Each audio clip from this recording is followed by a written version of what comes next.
Hammaga assalomu alaykum. Dipuz platformasidan qanday qilib ro'yxatdan o'tish va undan qanday foydalanishni hozir birgalikda o'rganib olamiz. Bu juda ham oson. Telegram orqali ro'yxatdan o'tilinadi va keyinchalik telefon raqam va parol orqali kirishingiz mumkin bo'ladi. Lekin yangi foydalanuvchi bo'lganligingiz uchun hali ro'yxatdan o'tmagan bo'lasiz va Telegram orqali oldin ro'yxatdan o'tib olamiz. Telefon raqamni ulashish tugmasi paydo bo'ladi. Telefon raqam sizda agar chiqmayotgan bo'lsa, bunaqa tugma, mana bu yerda to'rt burchak belgi bor, uni bosamiz, telefon raqamini ulash tugmasi paydo bo'ladi. Uni bosamiz. Okay? Va sizdan bot so'raydi, haydovchimisiz yoki yuk egasi. Agar siz haydovchini bosadigan bo'lsangiz, u sizda hammasi tayyor, o'tib ketishingiz mumkin. Agar yuk egasini tanlaydigan bo'lsangiz, sizda Telegramda username o'rnatilgan bo'lishi kerak. Buni qanday tekshiramiz?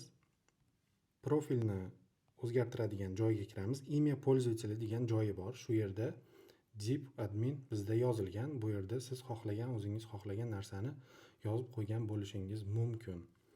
Bizda bu narsa o'rnatilgan. O'shaning uchun yuk egasi belgisini bosamiz va bizda hammasi tayyor. Ilovani ochamiz. Bizda hammasi tayyor. Profilda Telegramda qanday sizda ism, familiya yoki boshqa biron narsa yozilgan bo'lsa, o'shani bu yerga olib keladi. Telefon raqamingiz va username. Username bizga nima uchun kerak? Siz agar yuk qo'shadigan bo'lsangiz, mana bu yerdan yuklarning pastida siz to'g'ridan to'g'ri aloqa o'rnatishingiz mumkin Telegramda va telefon qilishingiz. Lekin bu username bizda haydovchilar uchun umuman talab qilinmaydi. Agar siz akkaunt ochgansiz, lekin username sizda yo'q, mana bu yerni bosganingizda sizda Telegramda username yo'q degan bildirishnoma chiqayotgan bo'lsa, siz akkauntdan chiqib, qaytadan Telegram orqali username o'rnatilganidan keyin qaytadan kirishning o'zi yetarli. Va sizda username mana bu yerda paydo bo'ladi. Ana endi parol o'rnatish, установить parol. Mana bu yerga kiramiz va o'zingiz xohlagan parolni yozasiz. Misol uchun men Dilshodbek 1997 deb yozaman.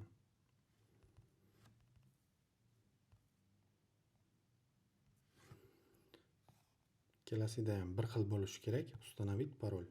Parol o'rnatildi. Endi men bu akkauntimga Telegramsiz ham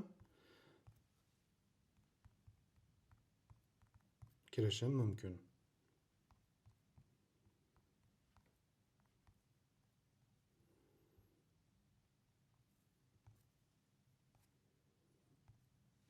Hammasi tayyor. Siz ilovadan ro'yxatdan o'tib bo'ldingiz. Sizda username mavjud.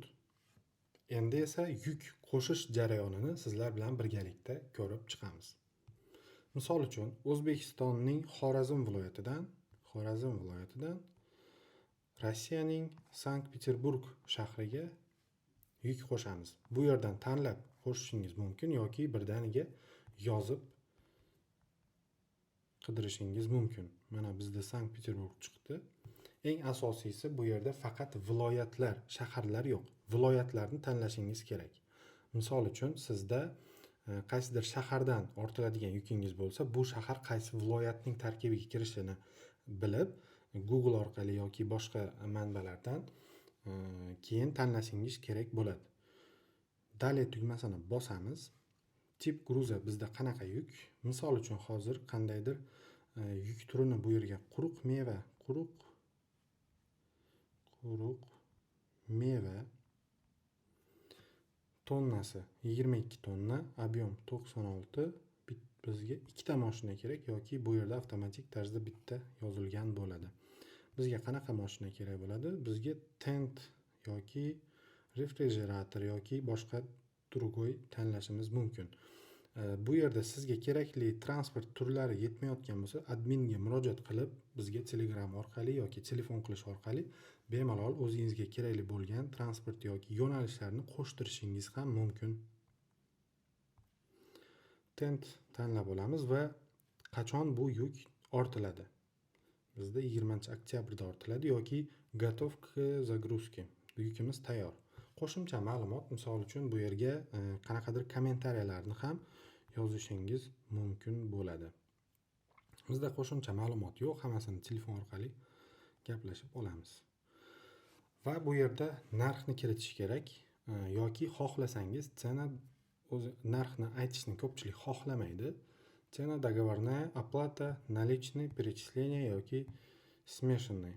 Agar narxni yozishni xohlasangiz, bu yerda o'zbek so'mida turadi. Siz uni valyutaga o'tkazib 1000, 2000 yoki boshqa summalarni yozasiz. Misol uchun $2000 deb yozadigan bo'lsak, avans bor bo'lsa, bundan $1000, ya'ni 50% avans deb belgilashingiz mumkin yoki shunchaki uni o'chirib qo'yishingiz mumkin. Avans yo'q. Lekin avansni yozish bizga plyus beradi. Va endi publikovать tugmasini bosasiz. Xorazmdan Sankt-Peterburgga quruq meva joylandi yukimiz.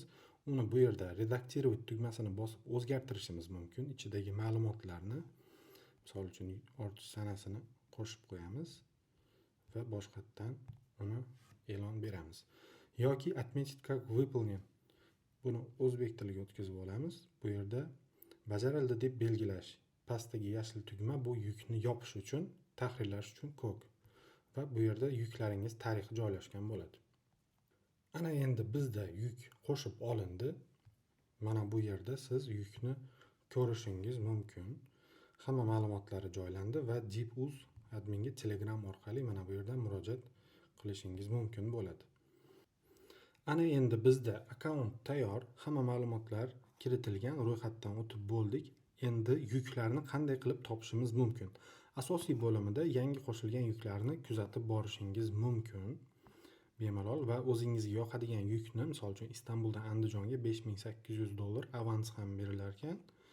Avans $2500 ekan. Qobilov yoki boshqa birontasi Toshkentdan Qizilo'rda Telegram orqali murojaat qilishingiz mumkin yoki to'g'ridan to'g'ri telefon orqali bog'lansangiz bo'ladi. Endi bizga kerakli yukni qanday qilib qidirib topamiz? Toshkentdan Qashqadaryoga yuk bor ekan. Mana shunday. Biz o'shani hozir qidirib Toshkent poytaxt yoki viloyat. Qashqadaryo qidiramiz va bizda yuklar chiqib keladi. Agar bu yerdagi yuklar sizga to'g'ri kelmaydigan bo'lsa, siz bu yukni yoki bu yo'nalishdagi yuklar to'g'risida doimiy bildirishnoma, ya'ni уведомление olib turishni xohlasangiz, bu yerda bu filtrni saqlab qo'yishingiz mumkin. Transport turini tanlasangiz bo'ladi va uni yana saqlab qo'yishingiz mumkin. Endi sizda mana bu yerda filtr paydo bo'ladi. Buni bittasini o'chirib yuboramiz, chunki transport turi tanlanmagan edi. Va kiramiz. Toshkent, Qashqadaryo bo'yicha yuklar bo'yicha endi biz bildirishnomalar olib turamiz. E'tibor berishingiz kerak bo'lgan joyi bu уведомление yoniq turgan bo'lishi kerak. Bu yerda ham va akkaunt profilda bildirishnomalar yoqiq turgan bo'lishi kerak.